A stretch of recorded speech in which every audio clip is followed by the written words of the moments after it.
फिर दिन हुआ,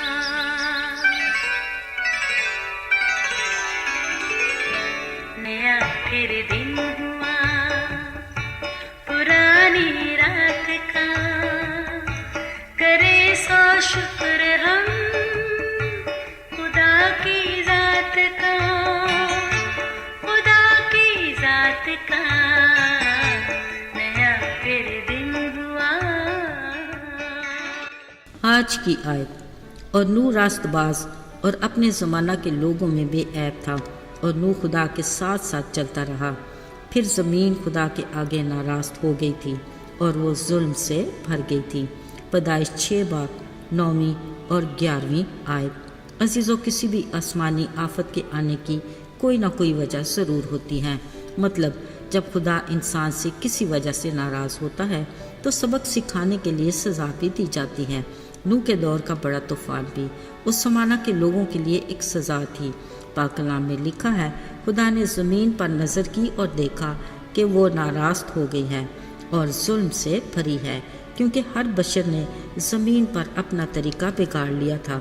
सो खुदा ने तमाम जानदार बशमूल इंसान को नेस्त और नाबूद करने का इरादा कर लिया। ज़रा सोचें, नस्ल इंसानी की ये हालत खालिक खुदा के लिए किस कदर तकलीफ दे थी, क्योंकि ये तो उसके अपने हाथों की तख्लीक थी जो उसी की शबी और सूरत पर बनी और उसी के दम से जीती जान हुई। सो उसने अपने इस इरादे से सिर्फ एक शख्स नूह को आगाह किया जो उसकी निगाह में उस ज़माने के लोगों में रास्तबाज और बेऐब था और खुदा की मर्ज़ी के मुताबिक उसके साथ चलता था। अगरचे नूह ने इंसान के लिए खुदा के इस खौफनाक प्लानिंग पर कोई रद्द अमल तो नहीं दिया, मगर उसने खुदा के हुक्म के मुताबिक हर वो काम किया जो खुदा ने कहा था।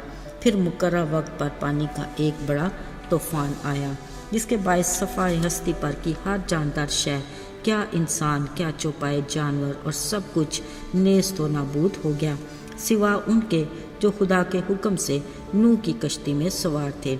अजीज़ों, 40 दिन रात शदीद तूफ़ान के बाद जब ज़मीन पर से पानी सूखा, नूह का घराना और बड़ी कश्ती में महफूज तमाम जानवर बाहर आए।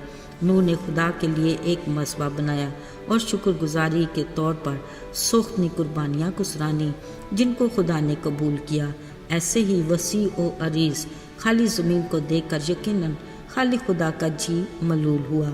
जब ही उसने कहा कि इंसान के सबब से मैं फिर कभी ज़मीन पर लानत नहीं भेजूंगा, क्योंकि इंसान के दिल का ख्याल लड़कपन से बुरा है। अजीज़ों, ज़रा देखिए अपने मखलूक के लिए खाली खुदा का नरम गोशा। बिलाशुबा उसे हस्ती बस्ती भरी दुनिया ही पसंद है। फिर ये भी कहा कि जब तक ज़मीन कायम है, बीज बोना, फसल काटना, सर्दी और तपश, गर्मी और जाड़ा, दिन और रात माकूफ ना होंगे। साथियों, जैसा खुदा ने फरमाया आज तक वैसा ही है, पर क्या आज का इंसान वैसा ही है जैसा खुदा चाहता है? शायद नहीं, बल्कि बहुत कुछ बदल चुका है। आज तो बहुत ही वसी और अरीज़ दुनिया एक लिहाज से सिमट कर ग्लोबल विलेज बन चुकी है।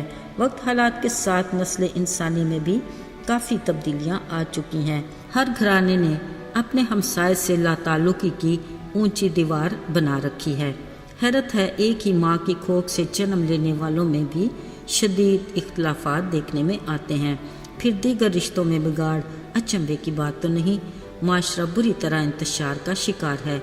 गली मोहल्ले की लिहाजदारी नापैद, दोस्तों अजीज़ों में बेवफाई, गरीब यतीम की हक तलफी, मुलाजमतों में बेइंसाफ़ी, कारोबार में बेईमानी, ख़रीदारी में धोखा, आम मामूलात में बदनज़मी, तालीमी अदारों में बदतहज़ीबी, तफरीही मकामात में गुंडागर्दी और आसपास का माहौल बदनज़मी का शिकार, गरज फ़ज़ाओं हवाओं में भी बेसुकूनी, करप्शन अरूज पर, चोरी चकारी का बाजार गर्म, नीज़ तेज़ रफ्तार ज़िंदगी के अपने अनोखे अंदाज।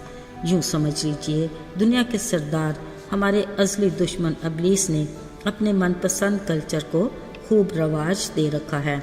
अजीज़ों, ज़रा सोचें, अगर आज खुदा ज़मीन पर निगाह करे तो क्या वो ये नहीं कहेगा कि ज़मीन नाराज़ हो चुकी है और जुल्म से भर गई है, क्योंकि हर बशर ने ज़मीन पर अपना तरीका बिगाड़ लिया है। अगर सच व हक की ज़ुबान बोलें और इंसाफ की आंख से देखें तो ऐसा ही है। مگر یاد رہے ہاتھ کی 5 انگلیاں برابر نہیں، اس میں قدرت کی حکمت پوشیدہ ہے۔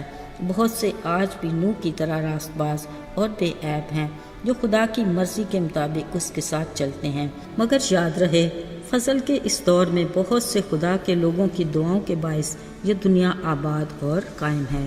ہاں، ہلکے پھلکے آفات کے جھٹکے بھی آتے ہیں، پھر بھی خالق خدا رحیم و کریم ہے اور اپنے بڑے فضل کے باعث اپنے قہر کو نازل کرنے سے باز رہتا ہے۔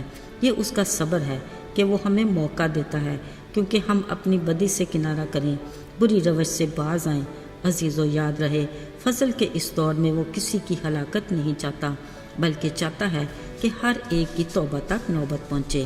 یاد رہے اس کے صبر کی بھی ایک حد ہے اور اس کی رسی کی ڈھیل ہماری برقرار سانسوں تک ہی محدود ہے۔ اس کے بعد نجات کا دروازہ بند ہو جائے گا اور اندر سے جواب آئے گا، میں تمہیں نہیں جانتا۔ اگر ہم کوئی در کھٹکھٹائیں اور اندر سے جواب آئے کہ میں آپ کو نہیں جانتا، ایک پل کو ذرا سوچئے ہماری کیا حالت ہوگی۔ یاد رہے ہمیں ابھی دنیاوی زندگی میں ہی ابدی زندگی کے چناؤ کا فیصلہ کرنا ہے۔ یہ گھڑی کی ٹک ٹک بے معنی نہیں، اس پر غور کیا کیجئے۔ لہٰذا جاگیں اور دعا کریں تاکہ آزمائش میں نہ پڑیں۔ آئیے دعا کریں۔ اے مہربان رحیم خداوند، تیرے رحم اور فضل کے لیے ہم تیرے شکر گزار ہیں۔ ہمیں توفیق عطا کر کہ ہم تیرے کلام کی رہنمائی میں اپنی زندگی کے لیے درست فیصلہ کریں اور تجھ میں مضبوط رہیں۔ یسوع کے مبارک نام میں مانگتے ہیں، آمین۔